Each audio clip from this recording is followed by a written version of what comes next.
Go. Oil dependency. The problem oil dependency refers to the United States' dependence on oil imports from foreign producers. The length of existence. The problem of oil dependency became apparent in 1973 when the Arab members of the Organization of Petroleum Exporting Countries, OPEC, placed an embargo on the U.S. and its allies as punishment for their support of the Israeli in the 1973 Arab-Israeli War. This embargo sent oil prices skyrocketing and sent the global economy on the verge of a recession. Causes. The cause of oil dependency are the increasing demand and the increasing of the world's population. The economic growth of China and other emerging nations will demand more oil to accommodate the growth. It was reported by Bloomberg.com in March of 2014 the estimated amount of oil needed for 2014 would increase by 1.4 million barrels per day. This would mean that OPEC, which produces 40% of the world's crude oil, would produce 29.7 million barrels per day. In the past 40 years, the world's population has grown 4 billion to 7 billion. The number of vehicles in the world has quadrupled, and the Chinese economy has risen from its slumber. All these trends have caused the global oil demand to spike from 55 million barrels per day in 1973 to 88 million barrels per day in 2013. The oil dependency is harmful for the environment. Oil spills, global warming, carbon emissions, greenhouse gases are a few of the growing concerns of oil dependency. Oil spills affect the surface resources that are linked to the food chain, which includes humans. Oil dependency causes excessive buildup of heat-trapping greenhouse gases in the Earth's atmosphere, in particular carbon dioxide emissions from the burning oil, gas, and coal. Climate change threatens virtually every segment of the biosphere and human society. America's oil addiction also has a major impact on jobs. The U.S. workforce is roughly 150 million people, and it costs roughly $100,000 per year per full-time U.S. worker. If $330 million exists in the U.S. economy each year to pay for foreign oil, that's equivalent to roughly 3 million jobs lost, or conversely 3 million jobs that would have to be created if all money was stayed at home. As with many aspects of the U.S. economy, the poor, lower-income Americans are disproportionately damaged by the dependence on oil. Paying for gasoline at the pump serves as a regressive tax on lower-income families, and especially the 40% of Americans at or near poverty line who spend a large share of their income on gasoline.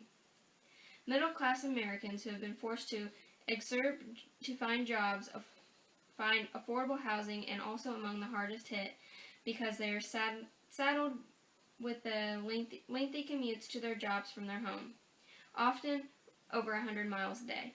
The U.S. consumer also pays indirect costs as businesses pass along their higher transportation expenses caused by the rising oil gases. One example, airfares. As oil prices are rising to $100 a barrel a day in 2010 and 2011, airlines fees have increased by 12.1%. Oil dependency has a massive effect on the world's wildlife. One species are birds. The diversity of pollutants result in physical effects at several levels, including the breeding adults as well as the developmental effects on embryos. The effects on embryos include mortality or reduced hatchability and failure of chicks to thrive. The range of chemical effects on adult birds covers acute mortality, reduced fertility, suppression of egg formation, eggshell thinning, and impaired incubation.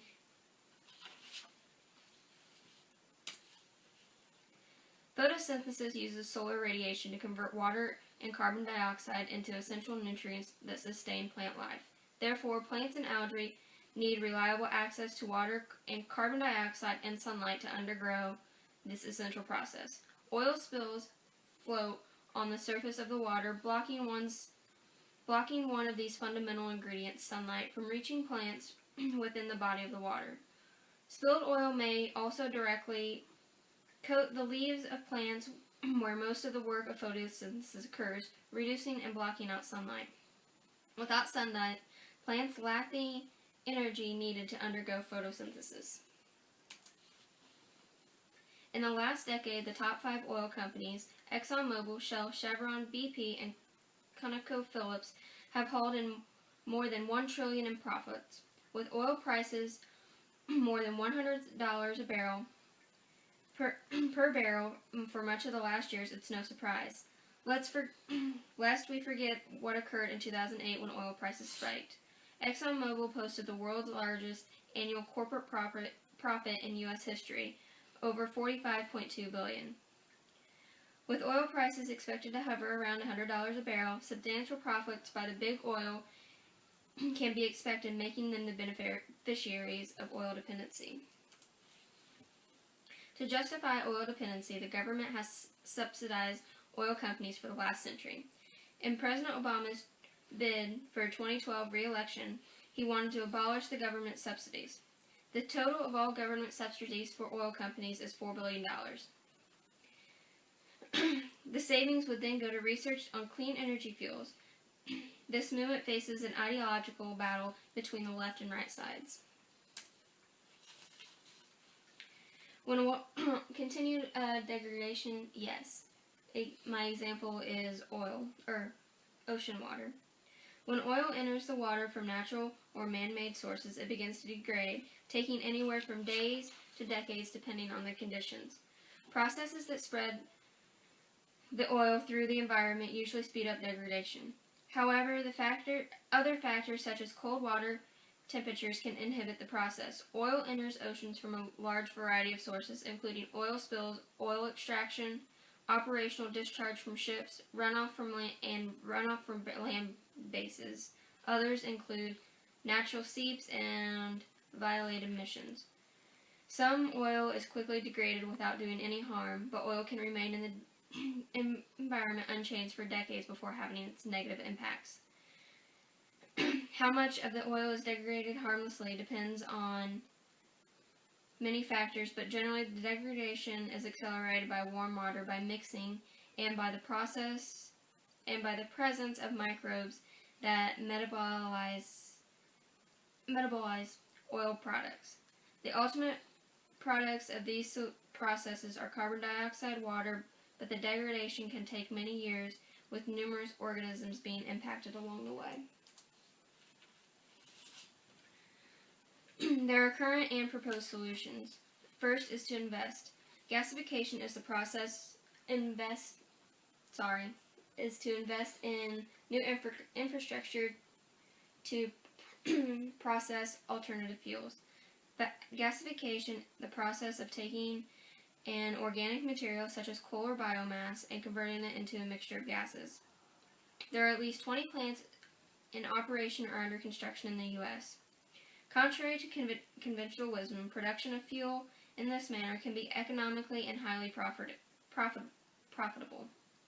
Even with the cost of raw materials, energy inputs, and depreciation of the plant included, the breakdown of cost producing fuel is about $1.25 per gallon.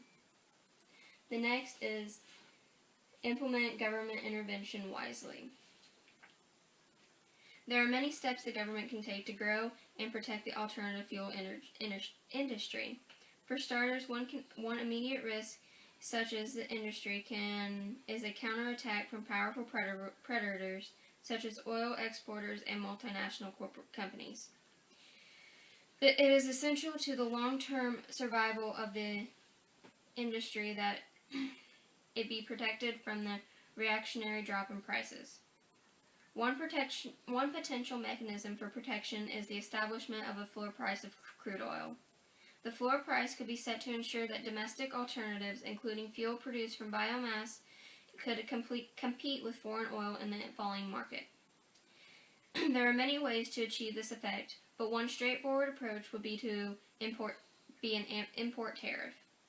It would help support not only alternative fuels, but it would also but also the domestic oil and gas industries that have higher extraction costs than its overseas competitors. Third will be develop more fuel-efficient cars.